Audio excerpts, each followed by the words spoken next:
Hello मेरे दोस्तों, स्वागत है आप सभी का आपके अपने YouTube channel SS study matter पर। दोस्तों हम लोग देख रहे हैं सेमेस्टर 4 ज्योग्राफी मेजर 6 का एक बहुत इंपॉर्टेंट क्वेश्चन जो है जैव भूगोल को परिभाषित करते हुए उसके कार्य क्षेत्र का विवरण दीजिए। ठीक है, क्या पूछ रहा है कि जैव भूगोल को परिभाषित करते हुए उसके कार्य क्षेत्र का विवरण दीजिए। इसी तरह का जो एक क्वेश्चन है पारिस्थितिकी के बारे में मैंने पिछले वीडियो में बात किया था, सेम उसी तरह से ये भी क्वेश्चन पूछा जा रहा है। उसी तरह से इसका आंसर भी देना है। चैनल पर अगर नहीं तो चैनल को सब्सक्राइब कर लीजिए, साथ ही अपने दोस्तों तक भी इस वीडियो को शेयर कर दीजिए। आइए समझते हैं इस क्वेश्चन के आंसर को।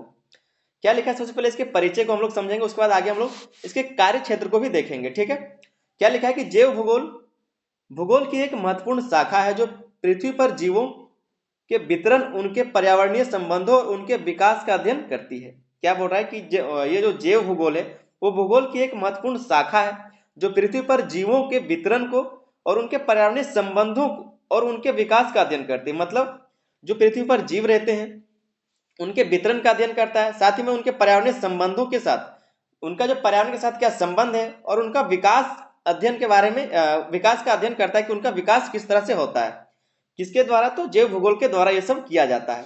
आगे लिखा है कि इसका उद्देश्य यह समझना है कि जीवों का भौगोलिक वितरण किस प्रकार प्राकृतिक, भौतिक और पर्यावरणीय कारकों से प्रभावित होता है। क्या लिखा है कि इसका उद्देश्य यह समझना है कि जीवों का भौगोलिक वितरण किस प्रकार प्राकृतिक, भौतिक और पर्यावरणीय कारकों से प्रभावित होता है। प्राकृतिक, भौतिक और पर्यावरणीय कारकों से किस तरह से इनका जीवन प्रभावित होता है। ठीक है, ये समझना इसका उद्देश्य है। परिभाषा की अगर बात, परिभाषा जो है तो जैव भूगोल उन प्रक्रियाओं का अध्ययन है जो यह निर्धारित करती है कि पेड़ पौधे, जीव जंतु और सूक्ष्म जीव पृथ्वी के विभिन्न क्षेत्रों में कैसे और क्यों पाए जाते हैं। परिभाषा की अगर बात किया जाए, जैव भूगोल का जो परिभाषा है इसमें बताया जा रहा है कि जैव भूगोल उन प्रक्रियाओं का अध्ययन करता है, मतलब वो इन प्रक्रियाओं का अध्ययन करता है जिसमें यह निर्धारित करता है, यह निर्धारित होता है कि पेड़ पौधे, जीव जंतु या फिर जो सूक्ष्म जीव होते हैं वो पृथ्वी के विभिन्न क्षेत्रों में कैसे पाए जाते हैं या फिर कैसे रहते हैं और क्यों रहते हैं। ठीक है, इसके बारे में अध्ययन किया जाता है किसमें, तो जैव भूगोल में। आगे हम लोग समझेंगे कि विद्वानों द्वारा इसकी क्या परिभाषाएं की गई है, विद्वानों के द्वारा क्या परिभाषा की गई, जैसे कि मैंने वहां पर लिखा हुआ था। तो अब विद्वान क्या कहते हैं इसके बारे में ये लिखना जरूरी है। आप अगर चाहे तो इसमें 2 ही लिख सकते हैं या फिर 1 भी लिखेंगे तो चलेगा, लेकिन लिखना जरूरी है। ठीक है, तो हर्बर्टसन क्या कहते हैं कि जैव भूगोल का अध्ययन पृथ्वी पर जीवन और पर्यावरण के परस्पर संबंधों को भौगोलिक दृष्टिकोण से करने पर आधारित है। क्या बोल रहे हैं कि जैव भूगोल का अध्ययन, ये जो जैव भूगोल का अध्ययन है वो पृथ्वी पर जीवन और पर्यावरण के परस्पर संबंधों को भौगोलिक दृष्टिकोण से करने पर आधारित है। मतलब ये जो अध्ययन होता है जैव भूगोल का वो किस पर आधारित है, तो पृथ्वी पर जो जीवन है वो पर्यावरण के साथ कैसे परस्पर संबंध है उसका, और जो भौगोलिक दृष्टिकोण से उसको कैसे देखा जाता है उसी के बारे में अध्ययन है ये। ठीक है, जैव भूगोल। ये डेविड स्टर्टवर्ड क्या कहते हैं, डेविड स्टर्टवर्ड कहते हैं कि जैव भूगोल पृथ्वी के विभिन्न हिस्सों में जीवों की उत्पत्ति और उनके वितरण में विविधता के पीछे के भौतिक और जैविक कारणों का अध्ययन है।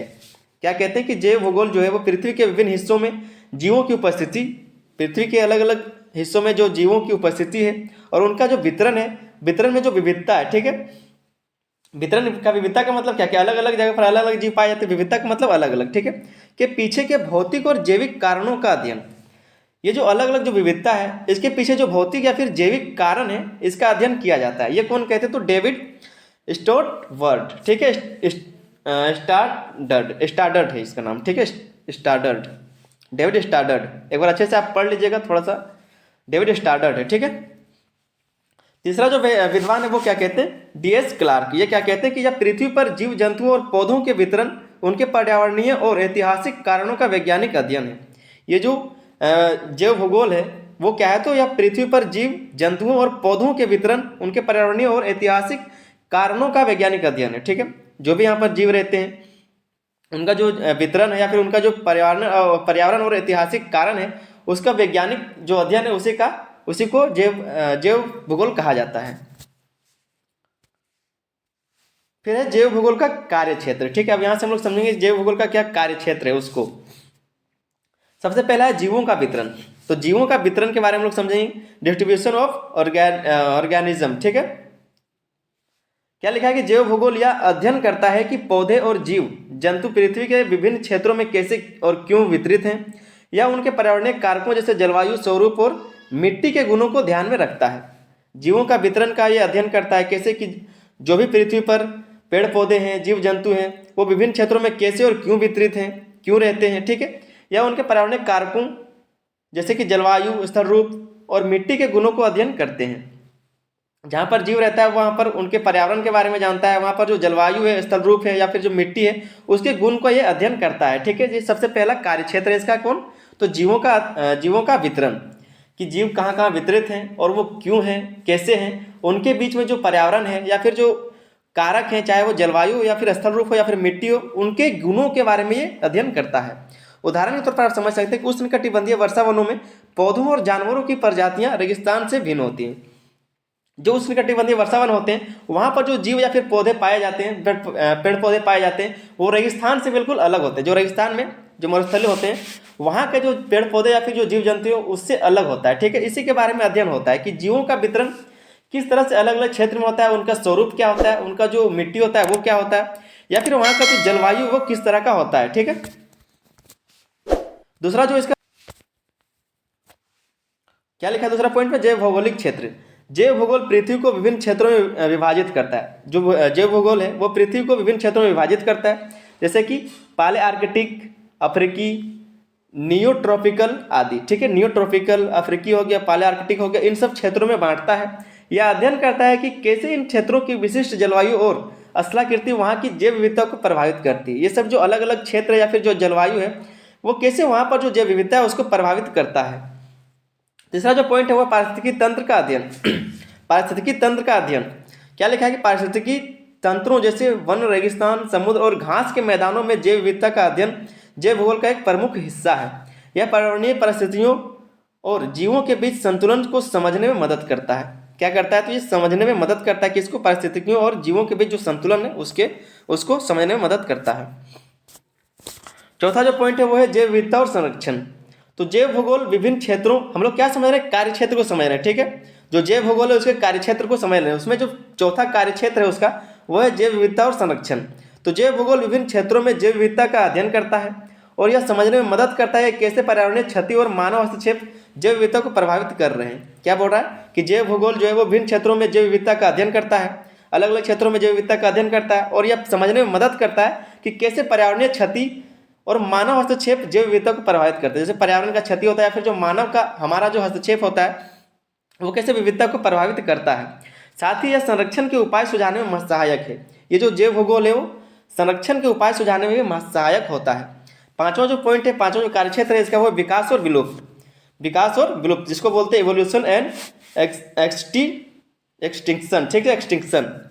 क्या लिखा है कि जैव भूगोल जीवों के ऐतिहासिक विकास और प्रजातियों के विलुप्त होने की घटनाओं का अध्ययन करता है। ये जो जैव भूगोल है वो जीवों के ऐतिहासिक विकास, किस तरह से वो विकास किया, और प्रजातियों के विलुप्त होने की घटनाओं का अध्ययन करता है, या फिर जो कोई प्रजाति वो विलुप्त हो गया इसके बारे में अध्ययन करता है कि कैसे किसी का विकास हुआ और कैसे किसी का विलुप्त हुआ, उसके बारे में यह अध्ययन करता है। दूसरा पॉइंट लिखा हुआ है कि यह समझने में मदद करता है कि यह प्राकृतिक आपदाएं और मानव गतिविधियां प्रजातियों के अस्तित्व को कैसे प्रभावित करता है। ये भी समझने में मदद करता है कि प्राकृतिक आपदा हो या फिर जो मानव गतिविधि होता है वो किस तरह से प्रजाति के अस्तित्व को प्रभावित कर देता है, या फिर उसको विलुप्त होने के कगार तक ले जाता है, या फिर उसको विकास में कैसे सहायता करता है, उसके बारे में बात कर रहा है।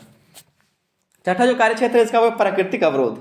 इसका मतलब क्या है, तो नेचुरल बैरियर्स। इसमें क्या होता है, तो प्राकृतिक अवरोध जैसे पर्वत, महासागर, नदियां और जलवायु प्रजातियों के वितरण को सीमित करते हैं। जैव भूगोल इन अवरोधों के प्रभाव का विश्लेषण करता है। प्राकृतिक अवरोध कैसे, जैसे प्राकृतिक अवरोध जैसे पर्वत हो गया, महासागर, नदियां और जलवायु प्रजातियों के वितरण को सीमित करते हैं। जैव भूगोल इन अवरोधों के प्रभाव का विश्लेषण करता है। उदाहरण के तौर पर आप समझ सकते हैं कि हिमालय पर्वत भारत और तिब्बत के बीच जैव विविधता का बड़ा अवरोध है। जैसे कोई भी बड़ा पर्वत आ जाता है, या फिर महासागर आ गया, या फिर नदी आ गया, या फिर कोई भी तरह का जो जलवायु, समझ लीजिए कि कोई जलवायु आ गया, तो इससे क्या होता है, जो विविधता है वो प्रभावित होता है। जैसे कि एक तरह का जो जीव है वो दूसरी तरफ नहीं जा सकता और दूसरी तरफ का जो वनस्पति वो इधर नहीं आ सकता, तो इससे प्रभावित होता है, विविधता प्रभावित होता है। सातवां जो इसका कार्यक्षेत्र है वो मानव प्रभाव है, ह्यूमन इफेक्ट। जैव भूगोल मानव गतिविधियों जैसे कृषि, शहरीकरण, वनों की कटाई और औद्योगिकरण के कारण पर्यावरण और जैव विविधता पर पड़ने वाले प्रभाव का अध्ययन करता है। जो भी होता है, जो भी मानव गतिविधि है, जैसे कि कृषि हो गया, शहरीकरण, वनों की कटाई या फिर औद्योगिकरण के कारण पर्यावरण और जैव विविधता पर पड़ने वाले प्रभाव का भी अध्ययन करता है कि कैसे इसके इन सब चीज़ों के द्वारा कैसे जो जैव विविधता उस पर प्रभाव पड़ता है, ठीक है, उसके बारे में भी अध्ययन कौन करता है, तो जैव भूगोल करता है। उसके बाद एक महत्व को आप लोग जरूर लिख दीजिएगा, कुछ ना कुछ महत्व को। महत्व इसका क्या है जैव भूगोल का, तो पर्यावरणीय समस्याओं को समझना, ये एक महत्व है कि कैसे उस पर्यावरण समस्याओं को समझता है। तो जैव भूगोल पर्यावरणीय क्षति जैसे कि ग्लोबल वार्मिंग, वनों की कटाई और जैव विविधता के नुकसान को समझने और उनका समाधान ढूंढने में मदद करता है। ये जैव भूगोल है, क्योंकि ये सब चीज़ों का अध्ययन करता है, तो ये इन सब चीज़ों के अध्ययन करने के साथ साथ ये मदद भी करता है कि कैसे इन सब चीज़ों का समाधान ढूंढा जा सकता है। इसका जो दूसरा महत्व है वो प्राकृतिक संसाधनों का संरक्षण। तो यह उन प्राकृतिक संसाधनों के संरक्षण के उपाय सुझाता है जिन पर जीवन आधारित है, उन सब संसाधनों का ये संरक्षण के लिए उपाय सुझाता है। तीसरा पॉइंट है पर्यावरणीय संतुलन बनाए रखना। तो क्या लिखा है कि जैव भूगोल के अध्ययन से पर्यावरण और पारिस्थितिकी तंत्र के संतुलन को बनाए रखने में सहायता मिलती है, चाहे वो पर्यावरण हो या फिर पारिस्थितिकी तंत्र में संतुलन बनाने में सहायता मिलता है किसके कारण, तो जैव भूगोल के अध्ययन के कारण। चौथा पॉइंट है विकासशील नीतियां। संरक्षण और सतत विकास के लिए आवश्यक नीतियां बनाने में जैव भूगोल का योगदान महत्वपूर्ण है। उसके बाद एक निष्कर्ष को आप लोग लिख देंगे, निष्कर्ष सेम टू सेम ये लिख दीजिए, या फिर आप जो भी पढ़े उसके बारे में लिख दीजिए। क्या लिखा है कि जैव भूगोल न केवल जीवों के वितरण और उनके पर्यावरणीय संबंधों को समझने का माध्यम है, बल्कि यह पर्यावरणीय समस्याओं के समाधान में भी मदद करता है। यह विषय वैज्ञानिक, सामाजिक और पर्यावरणीय दृष्टिकोण से अत्यंत महत्वपूर्ण है और ये जैव विविधता के संरक्षण के लिए इसकी प्रासंगिकता दिन ब दिन बढ़ रही है। दोस्तों अगर एक बार आप खुद से भी इसको पढ़ लेंगे तो आपको बहुत अच्छे से समझ में आ जाएगा। तो एक बार आप खुद से रोक रोक की वीडियो को पढ़ लीजिए, एक बार जो भी स्लाइड आता है उसको आप रोकिए, फिर से पढ़ लीजिए, बहुत ही अच्छे से आपको समझ में आ जाएगा। या फिर आप क्वेश्चन को जो आंसर उसको आप कॉपी में लिख लीजिए, ताकि आपका प्रैक्टिस भी हो और आप याद भी कर सके, उसको आप अच्छे से समझ सकें, क्योंकि आप लिखेंगे तो आपको दिमाग में बैठेगा। चलिए मिलते हैं वीडियो में, तब तक के लिए धन्यवाद, जय हिंद।